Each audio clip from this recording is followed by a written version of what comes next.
You're watching South Asian Newsline and here are the top stories we are tracking for you on Thursday, the 4th of September. India and Singapore mark 60 years of ties, pledged to boost strategic cooperation. India cuts consumption tax on hundreds of items to spur domestic demand. And Afghanistan quake survivors live in fear with no food or shelter.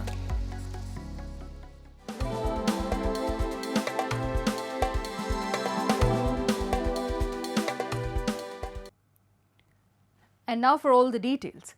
India and Singapore on Thursday celebrated 60 years of diplomatic relations with a pledge to deepen their strategic partnership. Singapore Prime Minister Lawrence Wong held delegation-level talks with India's Prime Minister Narendra Modi in New Delhi and thanked India for the warm welcome. Both sides exchanged several agreements underscoring the strength of bilateral economic cooperation. PM Modi also announced a detailed roadmap for the partnership, focusing on advanced manufacturing, green shipping, skilling, civil nuclear energy and urban water management. He emphasized Singapore's role in India's Act East policy, noting it is India's largest trading partner in Southeast Asia and a major investor. Prime Minister Wong lauded India's economic growth, calling it the fourth largest economy with global influence. Highlighting investment ties, he said Singapore accounts for about a quarter of India's foreign direct investment inflows. He added that people-to-people exchanges remain the bedrock of ties, with plans to enhance civil service cooperation. Thank you, ministers. आज हमने अपनी partnership के भविष्य के लिए एक detailed road map तैयार किया है। हमारा सहयोग केवल पारंपरिक क्षेत्रों तक सीमित नहीं रहेगा। बदलते समय के अनुरूप advance manufacturing, green shipping, skilling, civil nuclear और अर्बन वाटर मैनेजमेंट जैसे क्षेत्र भी हमारे सहयोग के केंद्र बिंदु बनेंगे। हमने निर्णय लिया है कि आपसी व्यापार को गति देने के लिए द्विपक्षीय कॉम्प्रिहेंसिव इकोनॉमिक कोऑपरेशन एग्रीमेंट और आसियान के हमारे फ्री ट्रेड एग्रीमेंट का समयबद्ध तरीके से रिव्यू किया जाएगा। India's Finance Minister Nirmala Sitharaman on Wednesday announced tax cuts on hundreds of consumer items ranging from soaps to small cars to boost domestic demand in the face of economic upheavals from US tariffs. India has simplified its goods and services tax structure to 2 rate slabs from 4, while some luxury and sin goods were exempted. Sitharaman said the panel approved cuts in consumer items such as toothpaste and shampoo to 5% from 18% and on small cars, ACs and televisions to 18% from 28%. The move is expected to boost sales of fast-moving consumer goods, while automakers are expected to be big winners. The finance minister also said the GST will be improved from all individual life insurance policies and health insurance. PM Modi said the wide-ranging reforms will improve the lives of citizens and ensure ease of doing business for all, especially small traders and businesses. Federal and state governments are, however, estimated to lose nearly $5.49 billion due to the cuts that will be implemented from 22nd of September.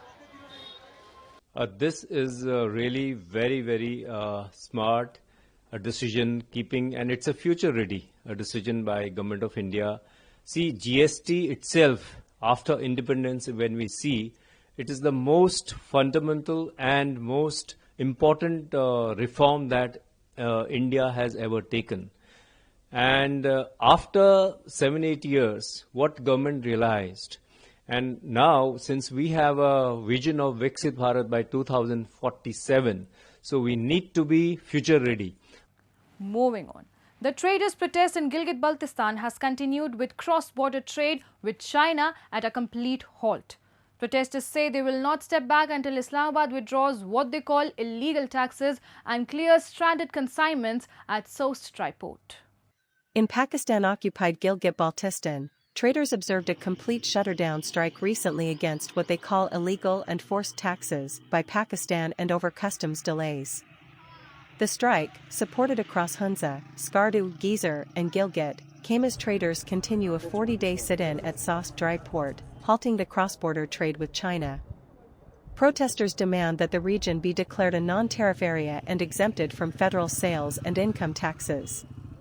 They also want immediate clearance of over 200 stranded consignments at Sost Dry Port.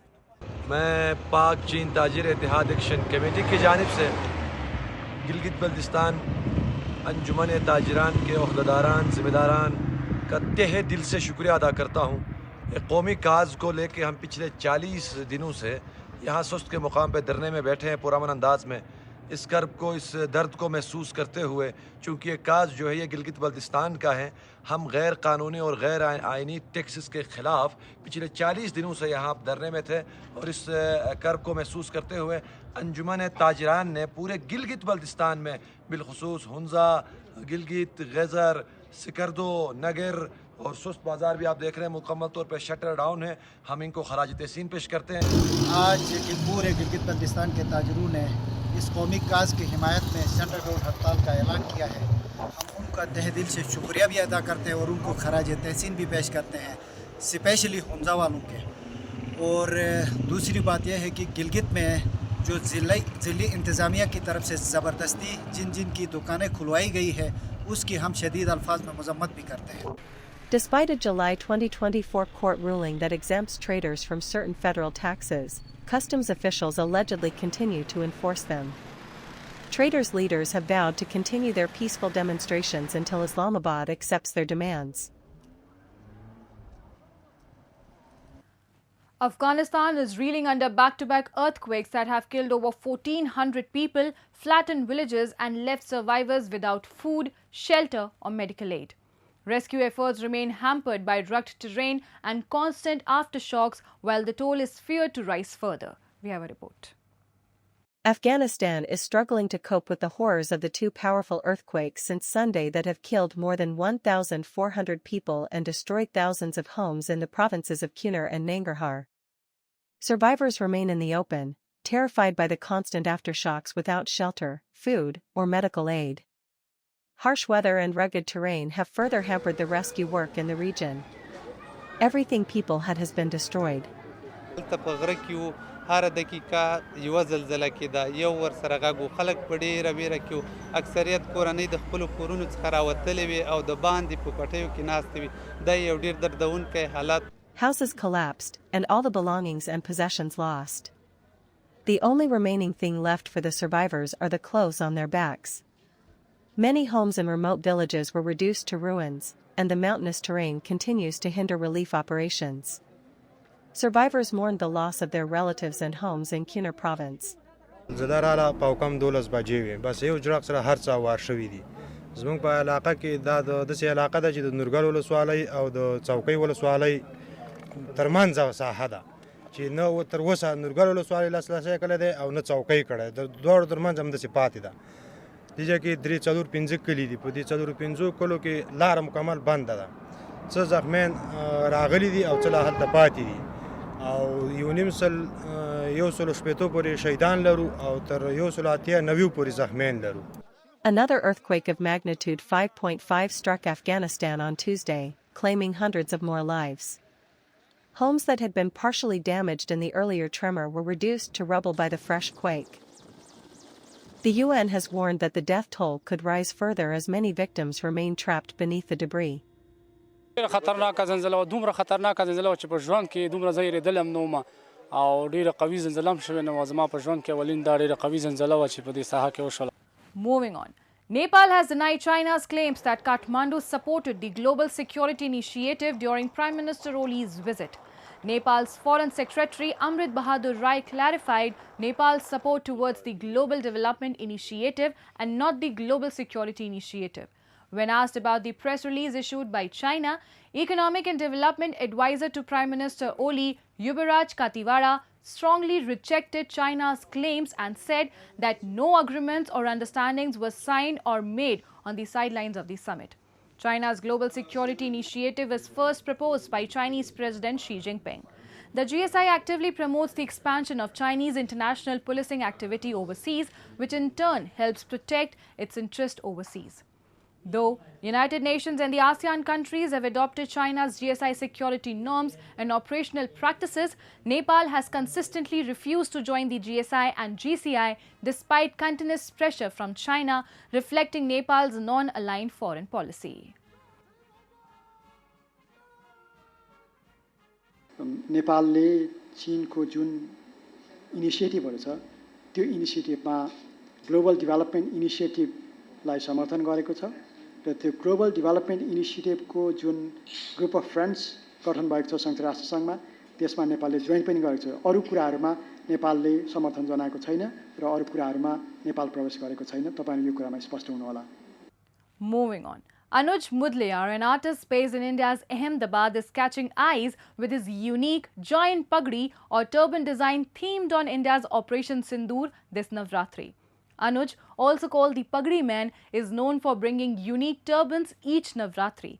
His latest turban weighs over 3 kilograms, which when paired with the complete traditional Navratri attire, weighs over 14 kilograms.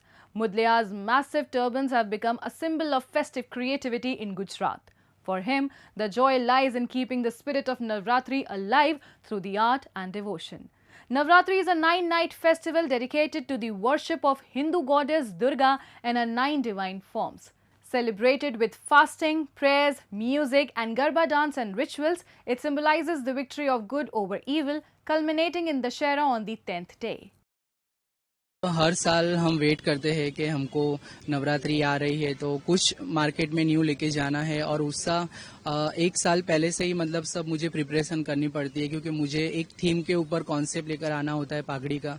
तो नवरात्रि अब बस कुछ ही दिन बाकी है, बस उत्साह तो इतना है कि मतलब जिसे जब से मैं मेरी पगड़ी का काम स्टार्ट करता हूँ तब से ये कि बस अब नवरात्रि कब आएगी। And that's all in tonight's edition. We will see you same time tomorrow. Till then, good night.